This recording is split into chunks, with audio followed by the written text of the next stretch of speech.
Xerta, 23 de maig de 1930. Rebeu el meu sentiment de dolor pel traspàs d'una persona tan estimada. Un funeral. Toquen a morts.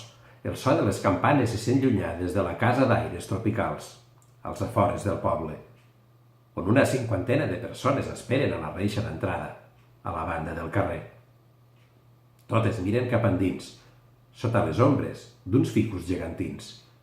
4 homes transporten a pols un taüt de fusta polida que surt per la gran portalada de la casa senyorial, i els de fora es treuen les boines i els barrets en senyal de respecte.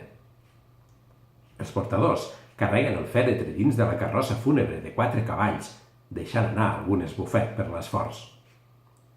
El capellà del poble els segueix, però s'atura davant d'una estàtua tallada amb fusta africana i imponent, que hi ha assentada damunt d'un pedestal, i sacsejant el cap, sospira amb un deix de desesperació.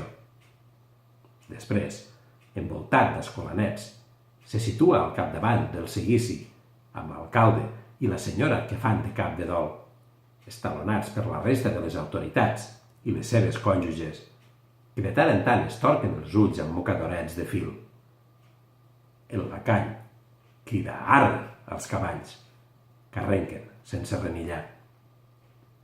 La gentada que s'espera fora de la propietat obre un canal per deixar-los passar. S'arrengleren al darrere i els segueixen. Des de lluny, la fila sembla molt endreçada i rígida, però cap al final s'ondula i s'afluixa. Els que la tanquen xerren amb gesticulacions dissimulades sobre la difunta.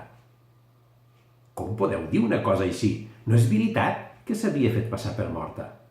Que sí, que van dir-ho a cal notari, que la seva família era de Barcelona i que l'havien donat per morta fa un munt d'anys. Jo això no m'ho crec. La senyora Maria era una gran dama. Ah, ja t'ho pots creure. Qui m'ho ha dit és de fiar. A més, això no és tot. Què vols dir? Callau! Quina falta de respecte! Ara callarem, quan entrarem a les parets del poble. Però primer, digues, que resulta que l'ho ha deixat tot al clero. Veies, quina sorpresa. Què havia de fer, si no tenia ningú més?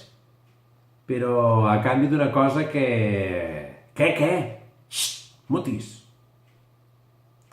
El carrer, en aquell punt, fa molta baixada, i els escolanets, esverats per la proximitat dels cavalls, sovint tomben el cap per mesurar la distància. Baixen al llarg dels límits de la propietat, que quan s'acaba els deixa sense la protecció dels arbres i surten a ple sol. Una brisa s'aixeca i les palmeres, que sobresurten entre les capçades de l'exòtic jardí, es gronxen a dreta i a esquerra, com uns braços que diuen adeu.